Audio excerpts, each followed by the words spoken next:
Hello friends, Shri Swami Samarth. कसे आहेत सगळे? आजच्या एका ब्लॉगमध्ये तुमचं स्वागत आहे. आज आहे बैलपोळा. बैलपोळा म्हटलं की सगळ्यांसाठी हा आनंदाचा सण असतो. भारत हा एक कृषीप्रधान देश आहे. या दिवशी आज बैलांचं पूजन केलं जातं. त्याला ऋषभ दिन पण म्हणतात. आणि त्यांना आज स्वच्छ धुवून ओवाळून त्यांना सजवून पुरणपोळीचा नैवेद्य खायला देत असतात. तसेच त्यांना त्यांची मिरवणूक पण काढली जाते, देवदर्शन पण केलं जातं. आणि वर्षभर आपल्यासाठी तो कष्ट करत असतो. आपल्यासाठी कष्ट करतो आणि त्याचे एक कृतज्ञता दिवस म्हणून पण ओळखला जातो. आणि म्हणजे आजच्या दिवशी त्याला पूर्ण एक दिवस आराम असतो. त्याच्याकडून काही काम करून नाही घेतलं जात. इतर वेळेस तो वर्षभर कामच करत असतो. आणि प्रत्येक जीव असो किंवा प्रत्येक आत्मा हा परमेश्वराच्याच रूपामध्ये असतो. आणि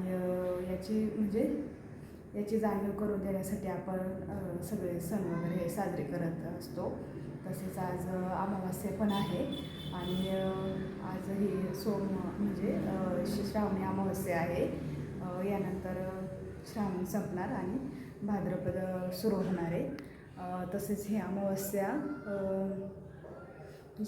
प्रत्येक महिन्यामध्ये हे अमावास्या येतच असते. पण अमावास्याला काय केलं पाहिजे किंवा काही नाही केलं पाहिजे हे पण मी सांगणार आहे. आज अमावास्या असल्यामुळे घरामधले सगळे जाळे वगैरे काढायचे आहे. घरी स्वच्छ पुसून घ्यायचं असतं. आपली गाडी असो किंवा आपले इतर काही वाहन असो हे पण चांगले स्वच्छ धुवून वगैरे काढायचे. त्यांना पण एक नारळ वगैरे फोडलं जातं. आणि जे आपल्या घराच्या आसपास किंवा शेताच्या आसपास जे सेंद्रिय देवी देवता असतात, त्या म्हसोबा मावळा वगैरे असतात, त्यांचा पण मान सन्मान केला जातो. त्यांना भाजी भाकरीचा नैवेद्य किंवा अजून जे काय असतं त्यांना ते दिलं जातं.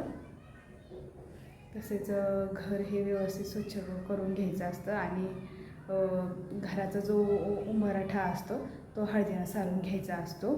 आणि किंवा इतर एखादी व्यक्ती जर आजारी असेल घरामधली तर तिच्यावरून 7 एक नारळ घ्यायचं. त्याच्यावर कोरडा शेंदूर जो असतो ना त्याने त्रिशूल काढायचा असतो. आणि 7 वेळेस श्री स्वामी समर्थ म्हणून त्याच्यावरून तो 7 वेळेस उतारा करायचा असतो आणि ते फेकून द्यायचा असतो. असे काहीतरी प्रत्येक सेवा असतात ज्या चांगल्या असतात. आणि अमावास्या ही प्रत्येक महिन्याला येत असते. त्याच्यामुळे तुम्ही ते गाडी पण धुणं गरजेचं आहे, कारण ती पण एक आपली लक्ष्मी आहे, ती पण आपलं संरक्षण करत असते. आणि इतर घरामध्ये प्रत्येक सगळ्यांना माहीतच आहे की कोहळा बांधतात किंवा ते गोरक्ष चिंच असते किंवा असुला नारळ असतं. हे एका लाल कपड्यामध्ये बांधून त्याच्यामध्ये संरक्षण यंत्र ठेवलेलं जातं.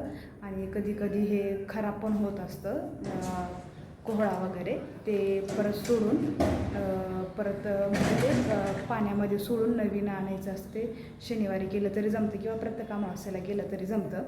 आणि असे छोटे गोष्टी असतात की ते आपल्याला माहीत नसतात.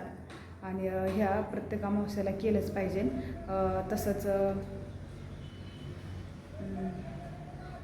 तसंच काही नाही किंवा अमावास्या दिवशी काही नाही करायला पाहिजे हे पण सांगते मी.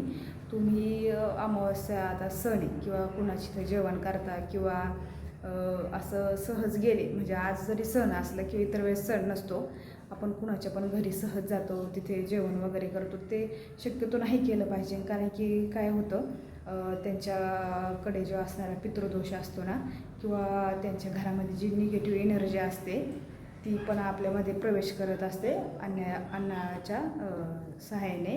आणि महिन्यामध्ये आपण जे काही पुण्य करतो, कर्म करतो, जसं की दान वगैरे करतो किंवा काही हवन केलं, पारायण केलं, महिन्यामध्ये जे काही तुम्ही पूजापाठ वगैरे करतात, यामुळे तुमचं जे पुण्य आहे ना ते सगळं त्या अन्नदात्याला जातं. म्हणजे ज्या व्यक्तीच्या घरचं तुम्ही अन्न खातात ना, त्यांना ते तुमचं सगळं पुण्य जातं. म्हणून अमावस्येच्या दिवशी कुणाच्या घरचं काही खायचं नाही, त्याला परान्न म्हणतात.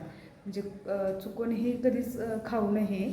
आणि जर कधी खाण्यात जर गेलं तुमच्या असं, तर घरी आल्यानंतर एक माळ गायत्री मंत्राचा जप करायचा, म्हणजे जेणेकरून ते तुमच्यावर त्याचा काही प्रभाव होत नाही.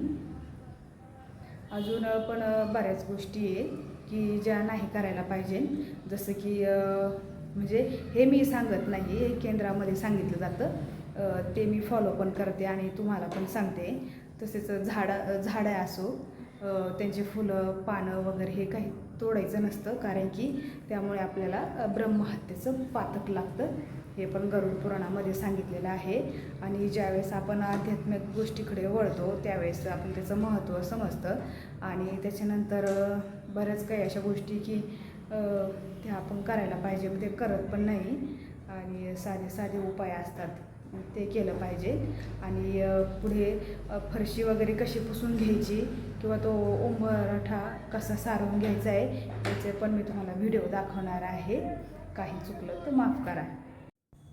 जसं की मी तुम्हाला सांगितलं होतं, उंबरठा सारवून घ्यायचा आहे. त्याच्यामध्ये एक वाटीमध्ये हळद घेतली, त्यात थोडंसं गोमूत्र टाकलं आणि ते असं चांगलं मिक्स करून घ्यायचं आहे. जास्त पातळ पण नको आहे किंवा ते जास्त घट्ट पण नको आहे, असं व्यवस्थित सारावता येईल असं मिक्स करून घ्यायचं आहे. आणि अशा प्रकारे ते झालं पाहिजे. आणि त्याच्यानंतर बघा तुम्ही, मी अशा पद्धतीने उंबरठा सारवून घेतलेला आहे. आणि त्याच्यामुळे काय होतं की म्हणजे उंबरठा आपला नेहमी स्वच्छ पाहिजे. आपल्या घरामध्ये लक्ष्मी दरवाजावर, म्हणजे लक्ष्मी इथूनच येत असते. जर ते उंबरठा जर असा अस्वच्छ असला तर लक्ष्मी आतमध्ये येत नाही. त्याच्यामुळे असं व्यवस्थित पूजन करून घ्यायचं आहे. त्याच्यानंतर अशी एक बकेट घ्यायची आहे. बकेटमध्ये थोडंसं पाणी घ्यायचं आहे. त्याच्यामध्ये थोडंसं मीठ टाकायचं आहे. त्याच्यानंतर थोडीशी हळद टाकायची आहे. त्याच्यानंतर थोडंसं गोमूत्र टाकायचं आहे. आमच्याकडं गोमूत्र नाही आहे, त्याच्यामुळे आम्ही केंद्रामधून ती बॉटल घेत असतो गोमूत्राची. त्याच्यानंतर थोडंसं लिंबू टाकायचं आहे, म्हणजे लिंबाचा रस टाकायचा आहे. आणि हे सगळं मिश्रण असं एकत्र करून घ्यायचं आहे, जेणेकरून ते सगळं मिक्स होईल. त्याच्यानंतर ह्या पाण्याने फरशी पूर्ण स्वच्छ करून घ्यायची आहे. हे स्वच्छ केल्यामुळे काय होतं, आपल्या घरातली जी निगेटिव्ह एनर्जी वगैरे आहे ती निघून जाते. काही दोष वगैरे असेल तर ते पण नाहीसे होते. हे आम्हाला केंद्रात सांगितल्याप्रमाणे आम्ही करत असतो. आणि हे तुम्ही जर अमावस्याला करू शकता किंवा नाही जरी जमलं तुम्हाला तरी तुम्ही प्रत्येक शनिवारी पण हे करू शकता. आणि याचा इफेक्ट खूप चांगला आहे. तुम्ही पण करून बघा, कसं वाटतं तुम्हाला हे नक्की समजेल. आणि मी आता बघा कशा प्रकारे घर वगैरे कसं क्लीन केलं आहे हे पण पुढं दाखवणार आहे. रोजचं म्हणजे पाण्याने पुसणे किंवा जे लिक्विड वगैरे टाकून कशी फरशी पुसतो त्याच्यापेक्षा या पाण्याने पुसल्यावर किती इफेक्ट दिसतो ते नक्की बघा तुम्ही. हे बघा असं मी उंबरठा पूजन पण केलं आहे. आणि बाहेरचं पण चांगलं झाडून पुसून काढलेलं आहे. बघा तुम्ही बाहेरची गॅलरी आणि फरशी वगैरे कसं पुसून काढलेलं आहे. त्याच्यामुळं कसं ते सगळं बघायला पण चांगलं वाटतं. आणि त्याच्यानंतर बघा हे माझा हॉल आहे. आणि इतर बाकीचे रूम पण असेच ते लिक्विडने क्लीन केले आहेत. तर बघा ते कशा दिसते आहे. आणि मुगू झोपलेला होता. मुगू झोपलेला आहे तोपर्यंत सगळं काम झालं पाहिजे. तो उठला की काही काम करून देत नाही. त्याच्यामुळे बघा माझं किचन कसं व्यवस्थित मी आवरलेलं आहे. कारण परत तो उठला की संध्याकाळच्या स्वयंपाकाची तयारी करावी लागते. ऑलमोस्ट आता 4 वाजून गेले. त्याच्यामुळे मी सगळं आवरलं. आता स्वयंपाकाची तयारी पण करायची. बघा किचन किती सुंदर दिसतं. असं आवरलं की मलाच माझं किचन सारखं आवडतं, सारखं बघत असते मी. आणि किचन जरा जास्त मोठं असल्यामुळे काम पण जास्तच करावं लागतं. आणि त्याच्यानंतर मग संध्याकाळी मृगनय आणि त्याचे पप्पा बैलांची खरेदी करायला गेले होते. इथं बैलपोळा भाद्रपद पोळा असल्यामुळे इकडे बैलांची खूप कमी शक्यता असते आणि मृगनयने हे त्याच्या चॉईसनीच बैल घेतले होते. त्याला सोबत न्यावं लागतं प्रत्येक वेळेस, सगळं काही त्याच्या चॉईसनीच होत असतं. हे बघा, घरी बैल आणल्यानंतर त्यांची चांगली अशी पूजा केली मी, धूपदीप दाखवला, रांगोळी वगैरे काढली, फुलं वगैरे ठेवले, मी व्यवस्थित पूजा करून घेतली.